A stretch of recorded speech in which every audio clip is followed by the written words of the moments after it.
हमारे चैनल को सब्सक्राइब करें और बेल आइकन दबाएं। मैं हूं दयानंद शेट्टी और आप मुझे इंस्पेक्टर दया के नाम से जानते हैं। For more episodes of CID subscribe to Live Crime and hit the bell icon. मैं कब से तुमसे कुछ पूछ रहा हूँ और तुम हो कि मेरी बात का जवाब ही नहीं दे रही हो। क्योंकि मैं नाराज हूँ तुमसे। तुम्हारी इस नाराजगी की वजह जान सकता हूँ? शादी में कितने लोग मेरी तारीफ कर रहे थे कि मैं सुंदर लग रही हूँ, मैं अच्छी लग रही हूँ, और तुम हो, तुम्हारे पास तो 2 शब्द तक नहीं है ना अपनी बीवी के तारीफ में। भाई, तारीफ उसकी की जाती है जिसकी खूबसूरती शब्दों में बयान की जा सके, और तुम्हारी तारीफ के लिए मुझे शब्द ही नहीं मिलते।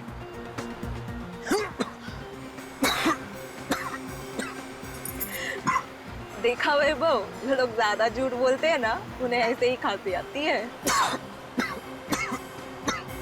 क्या हुआ वैभव? तुम ठीक तो हो ना?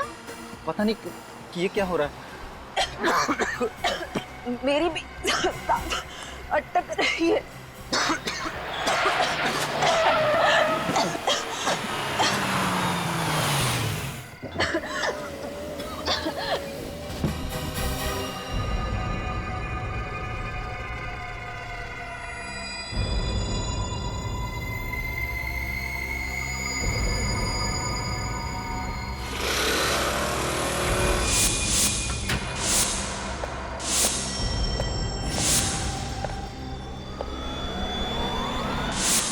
अभिजीत, 25 और 26 को सिंगापुर में क्रिमिनल साइकोलॉजी पर एक बहुत बड़ी कॉन्फ्रेंस है।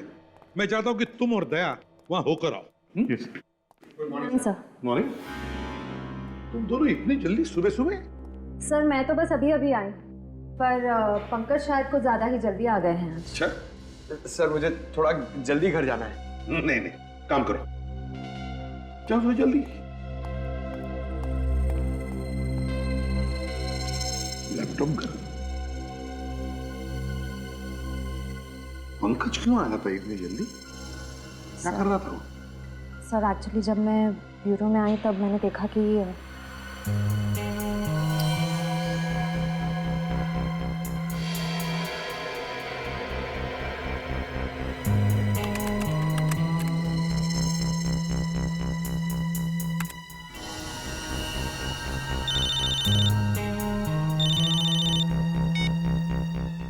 हेलो, हाँ सूरज सर। हाँ, आपने जैसे कहा था मैं वैसे ही कर रहा हूँ। नहीं सर, ब्यूरो में मैं अकेला हूँ, कोई भी नहीं है। हाँ सर, सारी डेटा कॉपी हो रही है।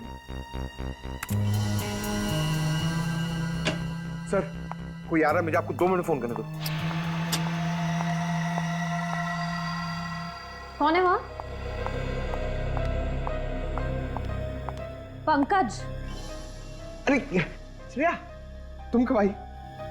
क्या कर रहे थे तुम यहाँ? मैं योगा कर रहा था। बैठे बैठे ना थोड़ा पीठ अकड़ गई थी तो। टेबल के पीछे। आप तो योगा तो कहीं भी कर सकते हैं ना? सर मुझे पूरा यकीन है ये कुछ गड़बड़ कर रहा था। सर मुझे भी लग रहा है ये सूरज और पंकज कोई टेढ़ी खीर पका रहे हैं। हाँ सर, कभी ये दोनों लैपटॉप तोड़ देते हैं, कभी सबूत को छुपाने की कोशिश करते हैं। सर ऐसा लगता है जैसे ये केस को सुलझाना नहीं, उलझाना चाहते हैं। ये बात मेरे भी ध्यान में आई है काफी दिनों से, मगर क्या करें। सर ये लोग जहाँ से आए हैं वहीं वापस भेज दीजिए। एक मछली पूरे तालाब को गंदा कर देती है। वापस भेजने में कोई हर्ज नहीं है अभी, लेकिन ये लोग तो डीसीपी चित्रोली के टट्टू है ना। उन्हें अगर वापस भेज दिया ना तो डीसीपी चित्रोले यहाँ हमारे ब्यूरो में आकर तांडव करेगा। CID bureau? क्या 2 लाशें मिली हैं? कहाँ पे?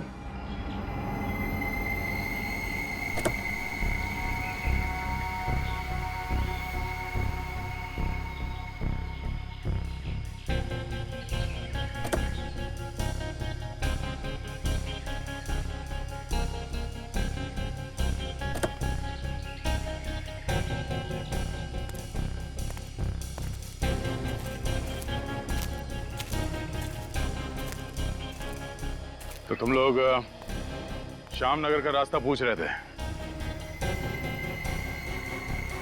वो सर हम लोग रास्ता भटक गए थे, तभी मैंने ये गाड़ी देखी। दीपक, स्टॉप द कार। क्या हुआ? वहाँ एक कार खड़ी है, शायद कार वाले को पता हो कि श्यामनगर का रास्ता कहाँ पड़ेगा। हाँ, उससे पूछते हैं। Good idea. मैं देखता हूँ।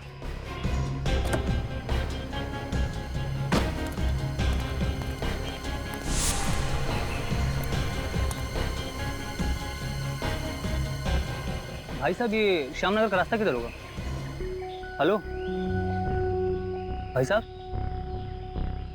Hello. Oh my God guys, क्या हुआ?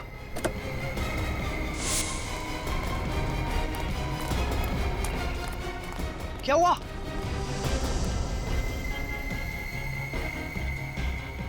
दो लाशें देखकर हमारे तो होश ही उड़ गए। गाड़ी के आसपास किसी को भागते हुए देखा? नहीं सर, आसपास कोई नहीं था। सर, अपूर्वी,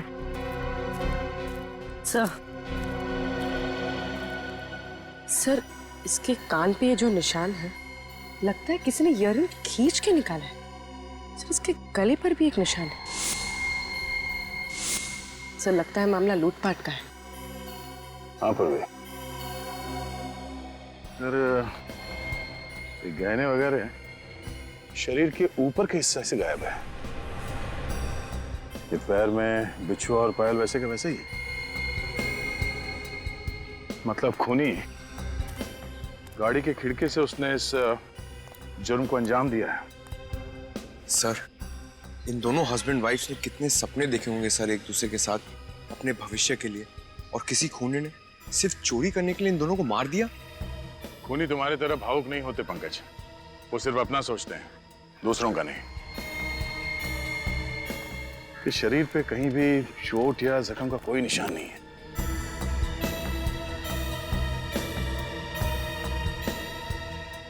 इन दोनों के पैर के नीचे ये नीला पड़ गया है। लगता है इन दोनों को जहर दिया गया है।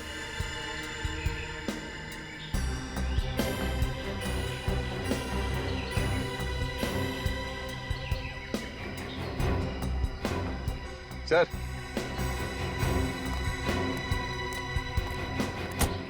सर देखिए, इस गाड़ी से पेट्रोल पंप की रसीद मिली है। कल रात इन लोगों ने किसी पेट्रोल पंप से 2000 का पेट्रोल भरवाया था। इस पेट्रोल पंप में चल के पता करते हैं, शायद वहां से पता चल जाए कि इन दोनों को जहर किसने दिया था।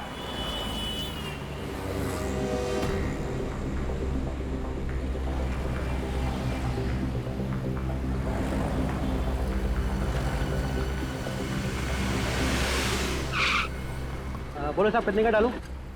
आज सुबह ही टैंक फुल किया है। इतना जल्दी पेट्रोल खत्म हो गया? गाड़ी का एवरेज खराब है क्या?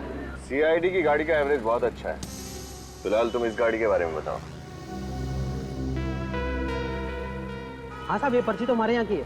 हाँ, इस कार में पेट्रोल कल रात यहीं पे डाला गया था। हाँ साहब, भराया तो था। पप्पू, जी क्या बात है पप्पू? कौन है? साहब, ये लोग CID से किसी कार के बारे में पूछ रहे हैं। CID?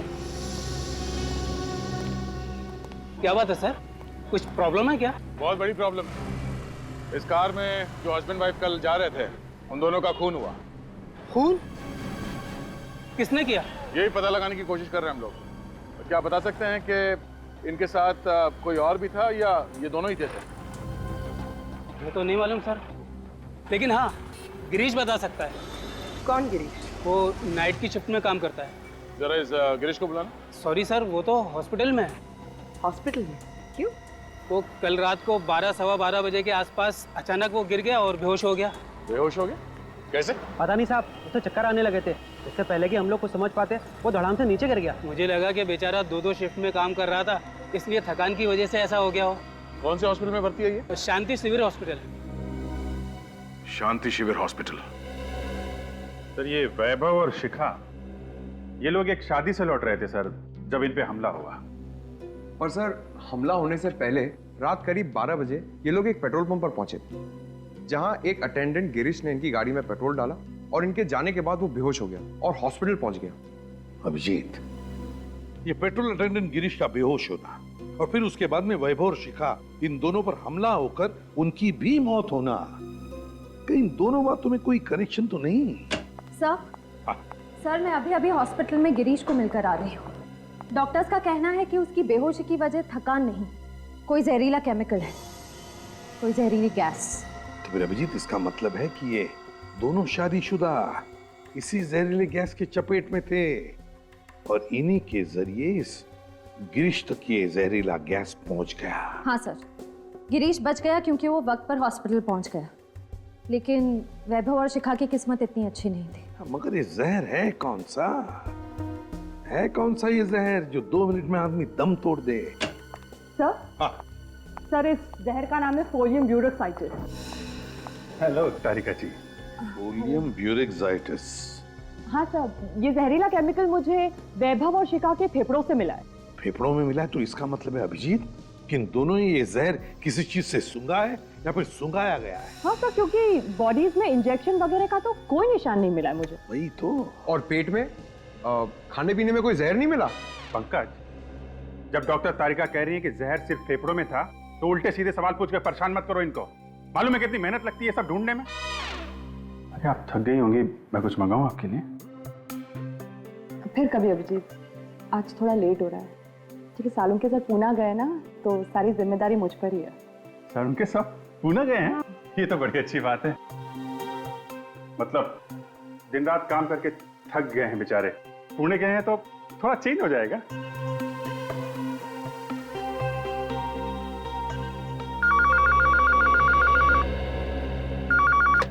हेलो, 2 खून कहाँ पे?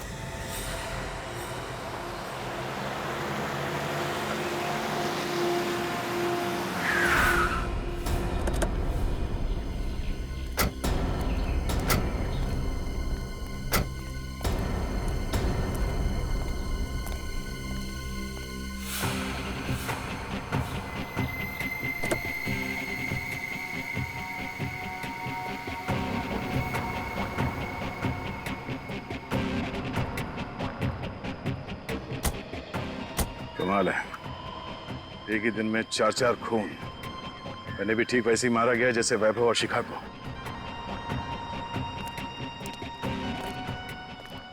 तुमने फोन किया था? मैं जी हाँ सर, मैंने फोन किया था। क्या हुआ था यहाँ पे? सुबह सुबह काम पे जा रहा था, गाड़ी को देखकर शक सा हुआ। झांक कर देखा तो दोनों मरे पड़े थे। यहीं पे रहते? हाँ सर। ठीक है, जाओ।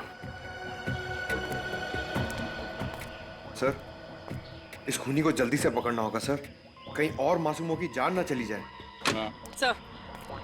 सर खूनी उन्हीं लोगों पे हमला करता है जो लोग देर रात शादी से घर लौट रहे होते हैं, क्योंकि शादी में अक्सर लोग कीमती गहने वगैरह पहन के जाते हैं। सर, मुझे ऐसा लगता है कि ये खूनी जरूर शादी के खाने में जहर मिलाता होगा। नहीं पंकज, डॉक्टर तारिका ने बताया कि वैभव और शिखा के फेफड़ों में जहर मिला था, तो हो सकता है इन्हें भी जहर सुंघाया गया हो। या फिर सर शादी से निकलने के बाद रास्ते में ये लोग कहीं रुके हों और वहीं इन्हें जहर दे दिया गया हो सकता है। वीरेन, ये क्या? जीपीएस सिस्टम वो भी ऑन है। अब पता चल जाएगा ये जहर इन दोनों को कब और कहां दिया गया था। वो कैसे सर? पंकज, ये जीपीएस टेक्निक लोग गाड़ी चलाते वक्त इस्तेमाल करते हैं ये जानने के लिए कि मंजिल तक पहुंचने के लिए कौन सा रास्ता सबसे अच्छा है, कहां पे कम ट्रैफिक होता है। इस जीपीएस सिस्टम से हमें ये तो पता चल ही जाएगा कि ये गाड़ी इस रास्ते पे आई कहां से और ये कहीं पे रुकी थी या नहीं। सर? हाँ सर, जीपीएस कंपनी से उस दूसरे कपल की कार का रिकॉर्ड मिल गया। चलो दिखाओ जल्दी।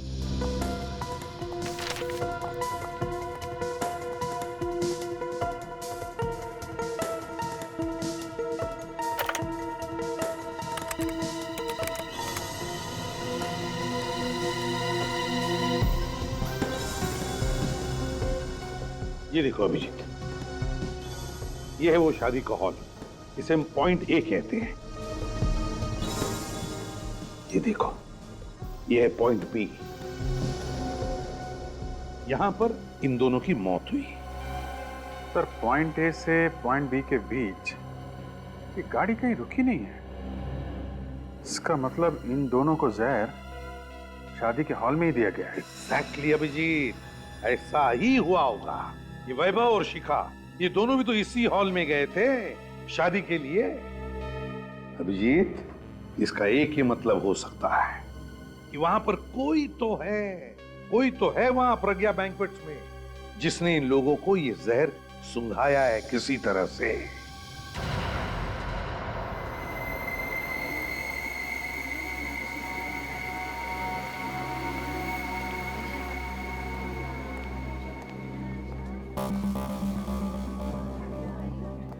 आसपास नजर रखना। अरे प्रकाश जी नमस्ते। ओ आइए सर, हम कब से आप ही का इंतजार कर रहे थे। कैसे हैं आप? आप परेशान क्यों लग रहे हैं? सर आज मेरे इकलौते बेटे की शादी है और उसमें आप ये सीआईडी वालों की तहकीकात, बड़ी टेंशन हो रही है सर। आप चिंता मत कीजिए, कुछ नहीं होगा। फिर भी सर डर तो लगा हुआ है ना। निश्चिंत रहिए आप, कुछ नहीं होगा, हम लोग हैं ना। और आपके सहयोग से ही आपके एक मेहमान की जान बचा पाएंगे हम। जी सर।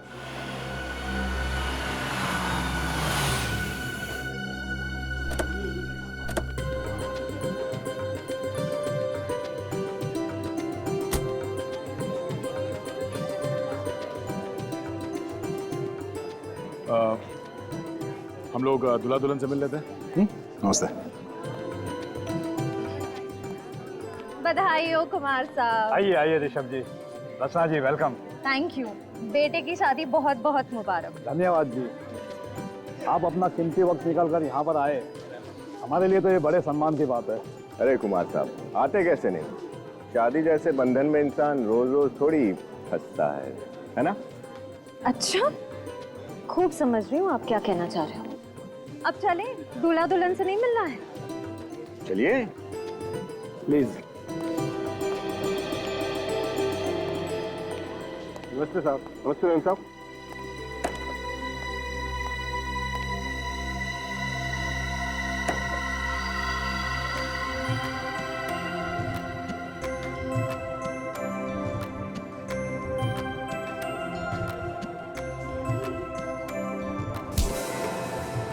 भाई साहब जरा देख कर चलिए। माफ कीजिएगा, वैसे मेरा नाम अमित है। हमारा नाम हर्ष है और ये है मैं इनकी पत्नी रचना। बहुत खूबसूरत है जी। मतलब क्या है आपका? गलत मत समझिए, मैं इनके हार की बात कर रहा था। ये पूरे 10 लाख का है। वो क्या है ना कि 6 महीने पहले हमारी शादी की सालगिरह थी, ये भूल गए, तो सजा के तौर पे मैंने इनसे ये हार मांग दिया। कितनी बार समझाया है तुम्हें, हर जगह ये 10 लाख का ढिंढोरा पीटने की क्या जरूरत है? वाह भाई वाह, लगता है आप दोनों में बहुत ही प्यार है। जबरदस्ती मतलब जबरदस्त प्रेम है हमारे बीच में। लेडीज एंड जेंटलमैन, शादी के माहौल में तब तक रंग नहीं जमता है जब तक लोग झूमेंगे नहीं, नाचेंगे नहीं। तो अब वक्त हो चला है इस खुशियों को संगीतमय बनाने का। जोरदार तालियों से स्वागत कीजिए मिस गीता का, जो अपनी मधुर आवाज से आप सभी का मन मोह लेगी। मिस गीता।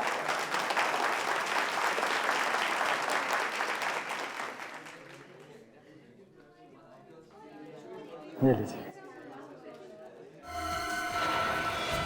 सॉरी साहब, सॉरी साहब। दिखाई नहीं देगा तुम्हें? हाँ, सब पीके घूम रहे हो क्या यहाँ? जिसे देखो हमसे आगे टकरा रहा है यहाँ। अरे वो जहरीला केमिकल इन फूलों में तो नहीं है? ये सब गलती होगी साहब। क्या किया ये? साहब मैंने जानबूझ के नहीं किया साहब। गलती हुई है, जानबूझ के किया पता चल जाएगा। इन जहरीले फूलों से लोगों की जान लेता तू, हाँ? और फिर उन्हें लूटता है। साहब आप कैसी बात कर रहे हैं साहब? मैं वेटर हूँ सर, मैं खूनी नहीं हूँ साहब। चुप, रेडी, इसे ब्यूरो लेके जाओ, अच्छी तरह से खातिरदारी करो इसकी। फिर चलो हॉस्पिटल चलते हैं। चल, तेरा खेल खत्म। चल। साहब मेरी बात का यकीन करो, मैंने कुछ भी नहीं किया साहब। ये सब क्या था कुमार जी? कुछ नहीं, अब सब ठीक हो जाएगा।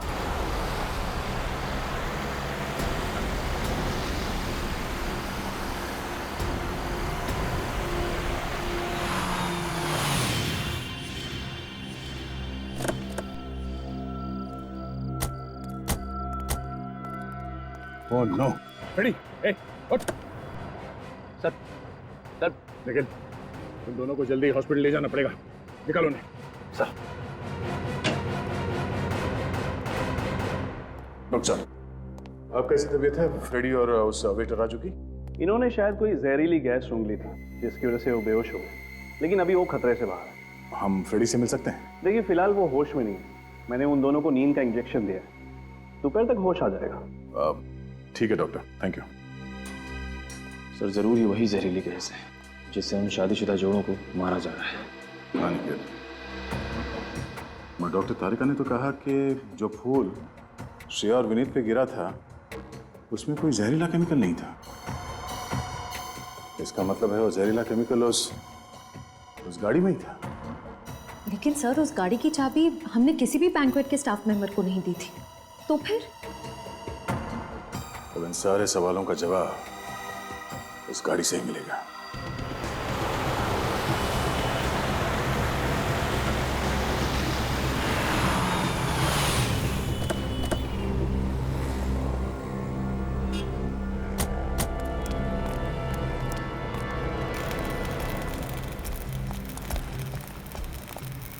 कुछ पता चला किशोर? गाड़ी के अंदर वो जहरीली गैस कहां से गई होगी? नहीं साहब,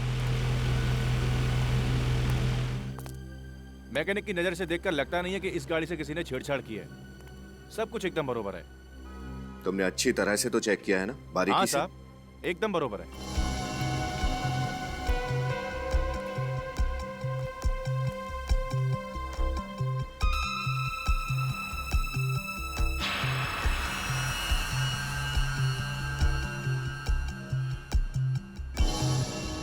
सफेद क्या है किशोर? कुछ लगा है क्या? नहीं साहब, मैंने तो सिर्फ गाड़ी चेक करी है। तो मेटल पाउडर जैसा कुछ है।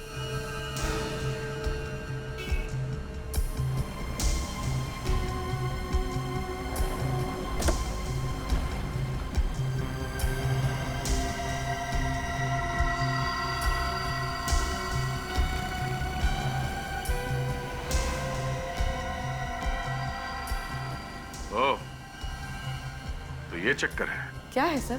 देखो, खुद ही देख लो।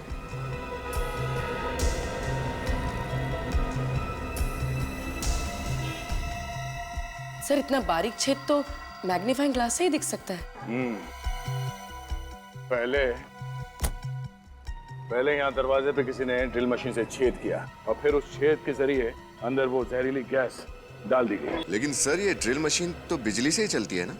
अगर उसने ड्रिल मशीन का कनेक्शन किसी और वायर के थ्रू कहीं किया होगा तो किसी ने तो उसे देख ही लिया होगा। ये भी तो हो सकता है कि ड्रिल मशीन बिजली से नहीं बल्कि बैटरी से चलती है। सब कुछ पोर्टेबल है। हेलो, हाँ बोलिए। क्या? निशान? अच्छा, ठीक है, उसकी फोटो, एड्रेस, सेल नंबर और सारी डिटेल्स मुझे भेज दो। Okay, thank you. क्या हुआ सर? प्रज्ञा बैंक्वेट हॉल का दरबान निशान वो गायब है। ना वो काम पे आ रहा है, ना ही फोन कॉल उठा रहा है। सर, ये सब किया धरा उस निशान का ही तो नहीं है? अब ये तो उस दुकान से ही पता चलेगा जहाँ पे ये खास बैटरी वाली ड्रिल मशीन मिलती है। पता करो कहाँ कहाँ ऐसी ड्रिल मशीनें मिलती हैं। निखिल, लगता है ये वही डिस्ट्रीब्यूटर है जो वो ड्रिल मशीन बेचता है। चलो। सुनिए, हम लोग सीआईडी से हैं, आपसे कुछ पूछताछ करना चाहते हैं। बैटरी से चलने वाली शक्तिशाली ड्रिल मशीन्स पूरे शहर में सिर्फ आप ही की दुकान पे मिलती है ना? जी, होलसेल की बस मेरी ही दुकान है उन ड्रिल मशीन्स की, और कहीं नहीं मिलेगी आपको। तो जिन दुकानों को आप ये मशीन्स बेचते हैं, 1-2 पीसेस तो बेचते नहीं होंगे, कम से कम 15-20 पीसेस बेचते होंगे। जी बिल्कुल। तो पिछले कुछ दिनों में आपने इस तरह बैटरी से चलने वाली ड्रिल मशीन अगर बेची है तो किसको बेची, याद है कुछ आपको? सर, मैंने तो नहीं बेची, लेकिन मेरी दुकान पे एक छोटू नाम का लड़का काम करता था। उसे एक ग्राहक ने 500 रुपए ज्यादा का लालच दिया, उसे उस मूर्ख ने बेच दी। छोटू? बुलाओ उसे। जी, मैंने उसे निकाल दिया। काम से निकाल दिया? तो क्या आप उस ग्राहक को पहचानते हैं? जी बिल्कुल, वो पहले मेरे पास आया था। जब मैंने उसे मना कर दिया तब शाम को दोबारा आया, जब मैं दुकान पे नहीं था, तब छोटू ने उसे दे दी। ये यही था वो?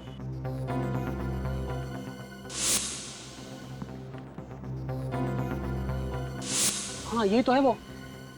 मतलब निशान ही वो है जो एक के बाद एक खून किए जा रहा है।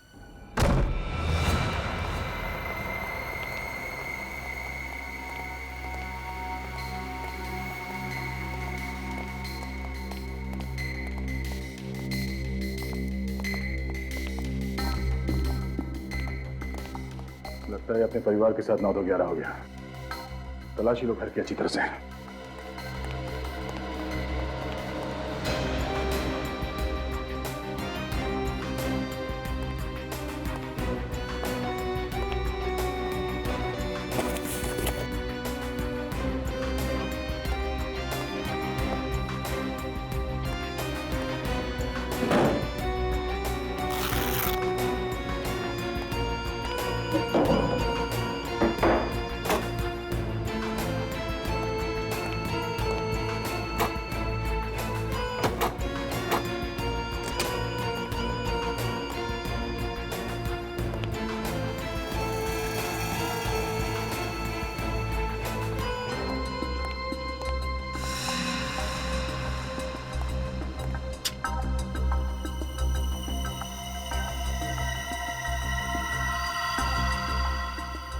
निशांत और निशांत की बीवी।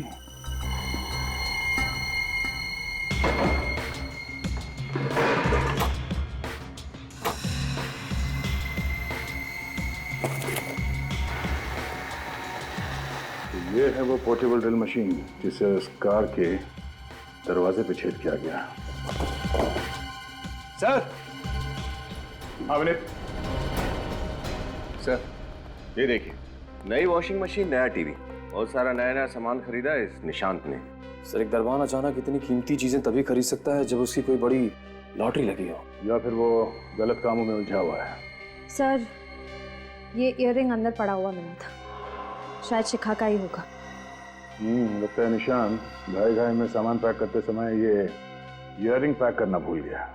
हाँ सर, मुझे लगता है शादी के हॉल में हमें देखकर उसकी हालत पतली हो गई। अपना सारा नया सामान छोड़कर यहाँ से रफू चक्कर हो गया हो। उड़ उड़ के कबूतर कहाँ तक उड़ेगा। एक काम करो, मोबाइल कंपनी से पता करो कि ये कबूतर इस वक्त कहाँ है।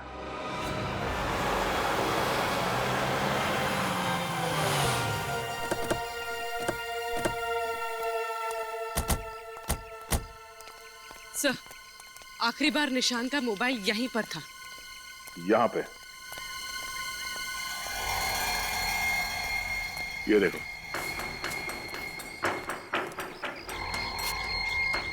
मोबाइल तोड़ दिया गया है।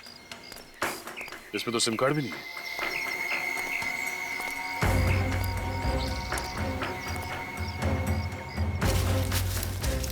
सर। हाँ देखिए सर, फावड़ा पड़ा हुआ है, मिट्टी भी लगी हुई इस पर ताजी। एक काम करो, आसपास देखो कहीं खुदाई का काम हुआ है क्या।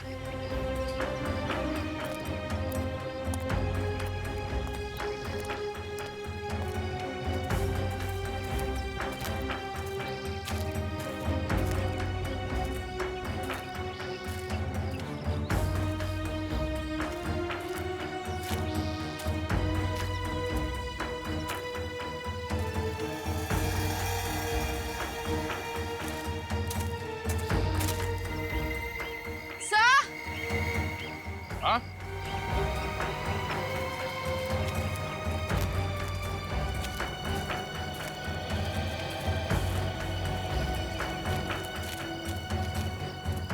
सर ये देखिए, सर यहाँ मिट्टी खुदी हुई है।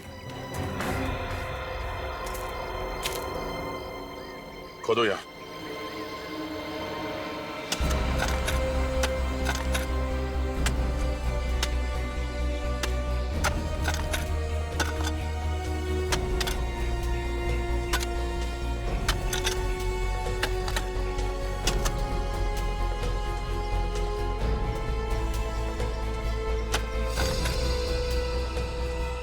सर। हाँ? हटाओ इसे।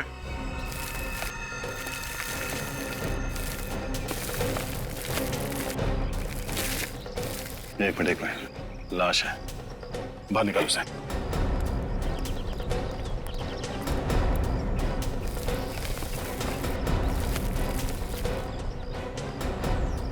संभाल के। सर ये निशांत है। निशांत? सर इस केस से तो मेरा सर चकरा गया। अब इस निशांत को किसने मारा होगा? उसी ने जिसने ये सारे खून किए हैं और चोरियां की हैं। उसने इस निशान का इस्तेमाल किया सिर्फ हमें गुमराह करने के लिए। हाँ, तारिका क्या पता चला इनके बारे में? सर मुझे 2 बातें पता चली है जो आप लोगों को खूनी के काफी करीब ले जा सकती है। अच्छा, वो क्या?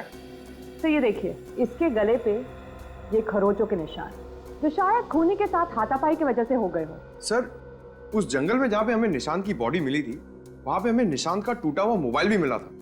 कहीं इस हाथापाई की वजह से तो वो नहीं टूटा? हो सकता है, मगर ये खरोचों हमें खूनी तक कैसे पहुंचाएंगी?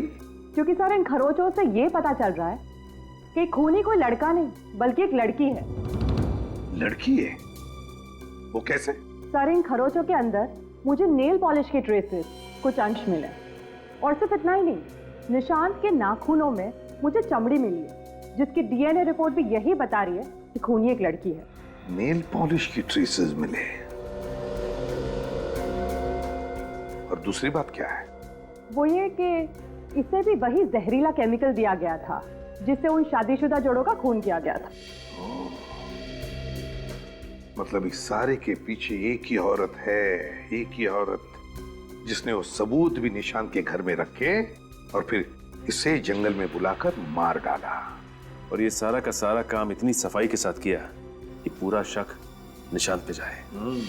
सर हो सकता है इस निशांत की बीवी उसी औरत के कब्जे में हो सकता है श्रेया, हो सकता है, पर हो ना हो, ये कोई औरत ही है, उस होटल की स्टाफ मेंबर जिसने सारा खेल रचाया है। सचिन काम करो, प्रज्ञा बैंक्वेट पे फोन करके पता लगाओ क्या कोई स्टाफ मेंबर है, कोई औरत जो छुट्टी पर है किसी कारण।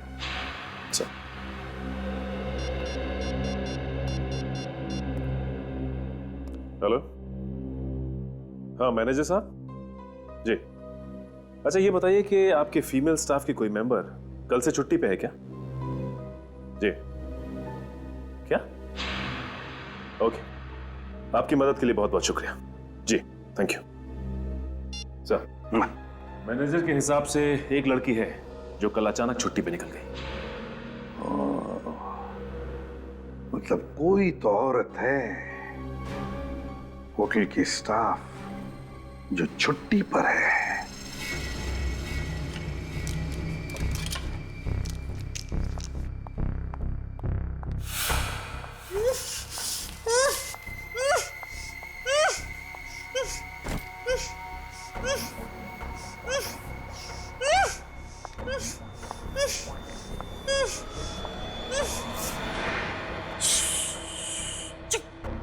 एकदम चुप। बोलना है इसलिए खोल दूं। ले ले। आप मुझे छोड़ दो। निशांत तो तुम्हारे इशारों पे कठपुतलियों की तरह नाचता है ना, और तुम्हें क्या चाहिए? मैं जो चाहती थी मुझे तो वो मिल ही गया है। अब तो बस एक खूबसूरत सी जगह जाकर सुकून की जिंदगी जीनी है। जब तुम्हारा मकसद पूरा हो चुका है तो मुझे मेरे निशांत के पास जाने दो ना। अच्छा, अगर तुम यही चाहते हो तो यही सही।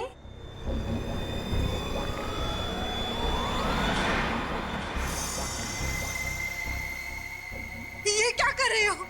ये क्या कर रही हो तुम? वही जो तू चाहती है। निशांत के पास जाना है ना तुझे? निशांत? कहाँ गया मेरे निशांत? क्या किया तुमने निशांत के साथ? मार डाला, मार डाला मैंने उसे।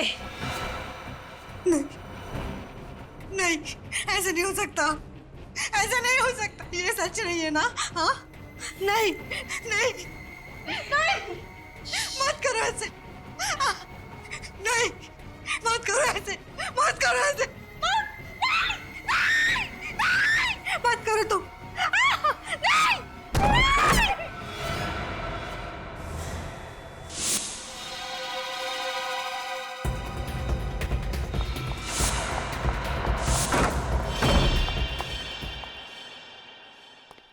बहुत हो गया गीता जी, अब तुम्हारा खेल खत्म। खेल? खेल अभी खत्म नहीं हुआ है, खेल तो अभी शुरू हुआ है।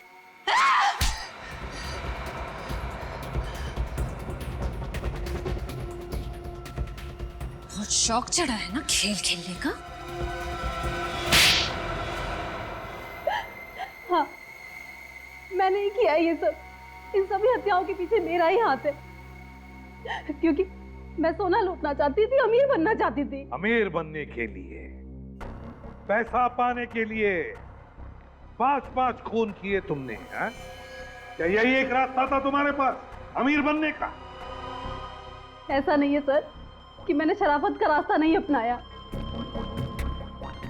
पर मुझे मिला क्या शराफत और मेहनत के बदले? क्यों? ऐसा क्या हुआ तुम्हारे साथ? एक अमीर इंसान के यहाँ मैं काम करती थी। एक दिन उसके यहाँ सोने की चोरी हुई और उसने सारा इल्जाम मुझ पर डाल दिया। वो तो सबूत ना होने की वजह से मैं बच गई, वरना मैं भी जेल में होती इस वक्त। और इसलिए तुमने वो बैंक्वेट हॉल ज्वाइन कर लिया, वहां गाना गाने लगी, ताकि तुम अमीर लोगों पर नजर रख सको और फिर उन्हें अपना शिकार बना सको। हाँ सर, मैं उनमें से अपना शिकार चुनती और निशान को खबर कर देती। जब लोग मेरा गाना सुन रहे होते तब निशांत अपना खेल शुरू करता, मौत का खेल। वो पार्किंग लॉट में जाता और ड्रिल मशीन के जरिए कार में छेद करता। हाँ मैम साहब, हाँ ठीक है, काम हो गया मैम साहब। हाँ हाँ हाँ, देख लिया मैंने। Okay ma'am.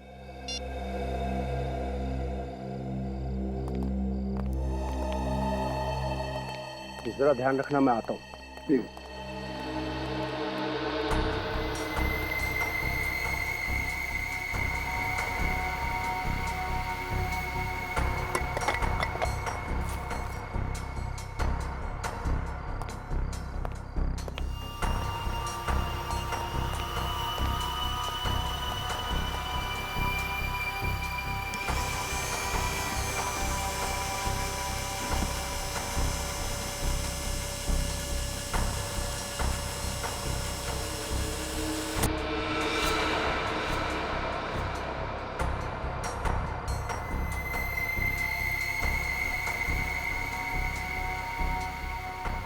जैसे ही हमारी चुनी हुई कार शादी से निकलती, मैं और निशांत उसका पीछा करने लगते। जहरीला केमिकल आधे घंटे में अपना असर दिखाता था और कार में बैठे लोगों का दम घुटने लगता। वो लोग खिड़कियां खोल देते ताकि खुली हवा में सांस ले सके, और तब मैं वहां पहुंचकर उनके सारे गहने और जेवर लूट लेती थी। निशांत तो तुम्हारे लिए काम कर रहा था ना, फिर उसे क्यों मारा तुमने? सारा दिमाग मैं लगाती, प्लान मैं बनाती, और आए दिन वो बस अपना हिस्सा बढ़ाने की बात करता। और वैसे भी मैंने तो उसे बस एक जरिए की तरह इस्तेमाल किया, एक मोहरे की तरह, ताकि सीआईडी का शक उस पर जाए। जब मेरा काम खत्म हो गया तो मैंने उसे भी मार दिया। वाह रे वाह, अगर इतना ही दिमाग, इतनी ही मेहनत किसी अच्छे काम के लिए इस्तेमाल करती तो वैसे ही पैसा कमा लेती, पर नहीं, 5-5 खून किए तुमने। तुम्हें तो फांसी ही होगी, फांसी। For more updates, subscribe to our channel, click the show links and enjoy watching the videos.